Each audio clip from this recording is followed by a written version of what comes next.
인생을 살아가다 보면은 인생이라는 것이 자기 뜻대로 되지 않는 것이 인생이에요. 그렇다 보니까 자기가 해야지 될 일과 하면 안 되는 거를 구분을 못 한다라는 거죠.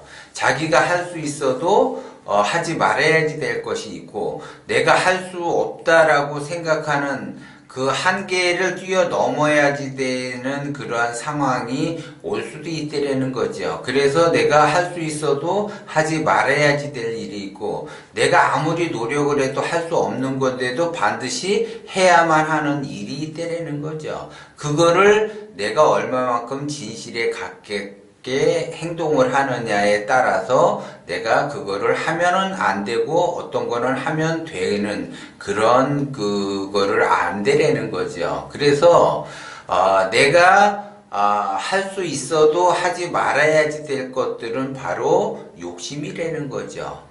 그 욕심은 낸다고 해서 그 욕심이 채워지는 것이 아니고, 그 욕심을 낸다고 해서 내 인생이 더 좋게 변하는 것이 아니라 더 안 좋게 변하기 때문에, 내가 욕심을 갖는다라는 거는 누구나 할 수 있지만, 그 욕심으로 인해서 내 인생이 좋게 변하지 않기 때문에 욕심을 내면 안 된다라는 거죠. 그리고 내가 아무리 원심을 갖고 싶어도 내 기운이 작다 보니까는 원심 갖기가 어려워도 그 원심을 가지려고 부단히 노력하는 것이 진실에 가깝다라는 거죠.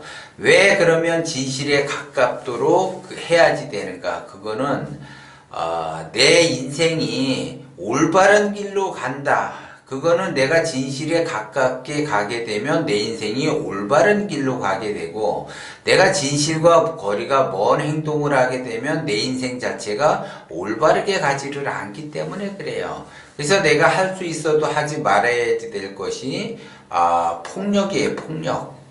사람은, 그러니까 뭐 폭력을 쓴다든지, 다른 사람한테 피해를 준다든지, 해를 입힌다든지 하는 것들은 절대적으로 하면은 안 된다라는 거죠. 그건 내가 할 수 있어도 하지 말아야지 돼. 그러면 내가 폭력을 쓰고, 그 사람 뭐 사기를 치고, 예를 들어, 그 사람 뭐 이렇게 안 좋게 비방을 하고, 시기 질투를 하고, 분노하고, 화내고 한다라는 거는 다 욕심에서 올라오는 거기 때문에, 그 내 욕심만 내려놓으면 말 그대로 폭력 쓸 일도 없고, 화낼 일도 없고, 사기 칠 일도 없고, 뭣도 없고, 아무것도 없다라는 거죠.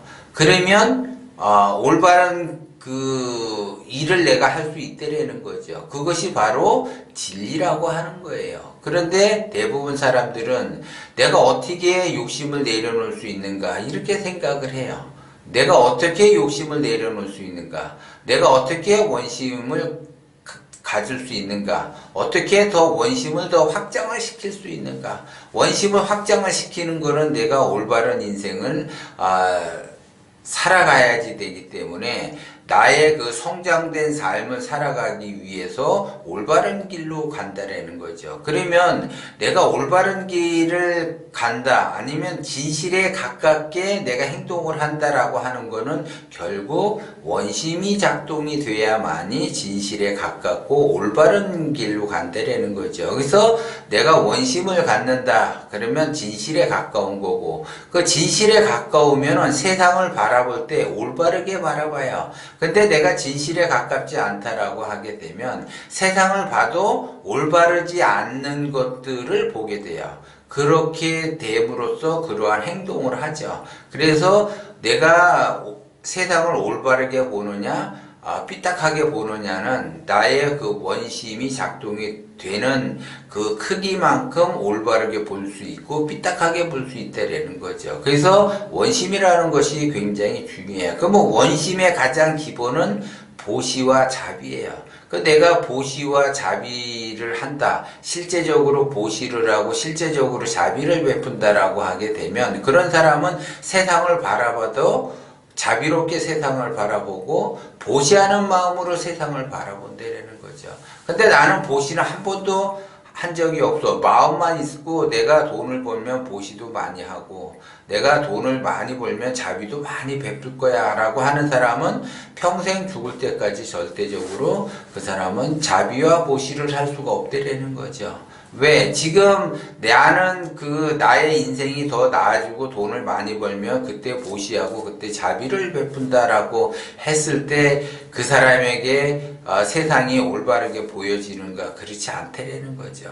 올바르게 보여져야지, 올바르게 봐야지, 긍정적으로 봐야지 내 인생이 성장하는 쪽으로 갈 수가 있는데 자기의 행동이 말 그대로 진리에 가깝게 행동을 할 수가 있어요. 그런 사람이 성장하는 쪽으로 갈 수가 있는데 현재는 나는 굉장히 하수고 가난하고 보잘것없는데 내가 어떻게 보시를 하고 어떻게 자비를 하는가 그 마음을 씀으로 해서 세상을 바라볼 때 부정적으로 바라보게 되고 삐딱하게 바라보게 돼요. 올바르게 세상을 보지를 못한다라는 거죠. 그러면 그 눈에 이렇게 바르게 세상을 바라봐야지 나한테도 좋은 영향을 미치는데 세상을 삐딱하게 보고 세상을 부정적으로만 보니까 결국 자기 인생에 득되는 거는 하나도 없다라는 거죠. 그런 사람이 성장하는 쪽으로 가는 것이 아니라 오히려 자멸하는 쪽으로 가기 때문에 더더욱 나는 돈을 많이 벌면 내가 그때 자비도 하고 보시도 한다라고 하면 그 사람은 절대 보시할 수도 없고 자비를 절대적으로 베풀 수가 없고 그냥 세상을 죽는 날까지 부정적으로 삐딱하게 보면서 살아가요. 그러면서 내 인생은 왜 이렇게 힘들고 고달픈가 이렇게 생각을 하는 거죠. 내 인생이 왜 힘들고 고달픈가 세상을 올바르게 보지를 않았기 때문에 진실에 가까운 행동을 하지를 않았기 때문에 자기 인생이 힘들고 괴롭고 어렵다라는 거를 깨달으라고 그 고통을 주는데도 불구하고 계속 삐딱하게 보고 부정적으로 보고 세상을 올바르게 보지를 못한다라는 거죠. 그러면 그럴수록 자기 인생은 더 꼬이게 되고 더 힘든 삶을 살 수밖에 없다라는 거를 깨달아야지 돼요. 그래야지 내가 말 그대로 올바르게 인생을 살아갈 수가 있어요. 성장하는 쪽으로 갈 수가 있다라는 거죠. 그렇게 되면 내가 돈 걱정 없이 의식주가 안정이 되면서 부자가 되는 그러한 길의 방향성으로 들었기 때문에 시간이 문제지 시간이 흐르면 그러한 방향성으로 간다. 그런데 대부분 사람들은 자기 자신이 착각을 해요. 나는 지금 열심히 살고 내가 앞으로 돈을 많이 벌면 보시도 하고 자비도 할 거야 라고 하면서 나름대로 열심히 사는데 자기 인생은 나아지는 것이 없고 통장의 잔고는 늘어나는 것이 없어요. 그리고 항상 자기 마음 자체가 두려움에 초조함에 근심 걱정을 하면서 살아간다라는 거죠. 그러면 발전이 없어요. 내가 불안하고 초조하다, 밤에 잠을 잘 못 잔다, 예를 들어 그렇게 반복된 삶을 산다라고 하게 되면 자기 인생 나아지는 것이 없다라는 거죠. 더 안 좋은 방향성으로 갈 수밖에 없다라는 거예요. 그래서 기본적으로 내가 없는 살림에 없지만 내가 보시를 하고 자비를 한다라고 하게 되면 그 에너지에 의해서 세상을 바르게 보고 긍정적으로 보고 그 진리에 가까운 그러한 행동을 하죠. 진실에 가까운 행동을 하게 되고 그 진실에 가까운 행동을 하다 보니까 내가 뭐를 해야지 되는지 보이게 되고 그것이 차츰차츰 이렇게 확장이 되면서 커져가니까 기운은 점점 커지게 되고 그 원심의 기운이 커지다 보니까는 나는 방향성이 성장하는 쪽으로 갈 수밖에 없다라는 거 그거를 여러분들이 명심을 하고 내가 지금 현재 놓여있는 위치에서 기본적으로 내가 자비하는 마음으로 세상을 바라보고 보시하는 마음으로 세상을 바라보고 실제적으로 내가 자비를 베풀면서 보시하면서 세상을 살아간다라고 하게 되면 진실에 가까이 가기 때문에 환한 세상이 오고 밝음의 세상이 왔기 때문에 내가 뭐를 해야지 되는지를 알게 되고 말 그대로 내 인생은 성장하는 쪽으로 간다라는 거 그거를 여러분들이 명심을 하셔야지 돼요.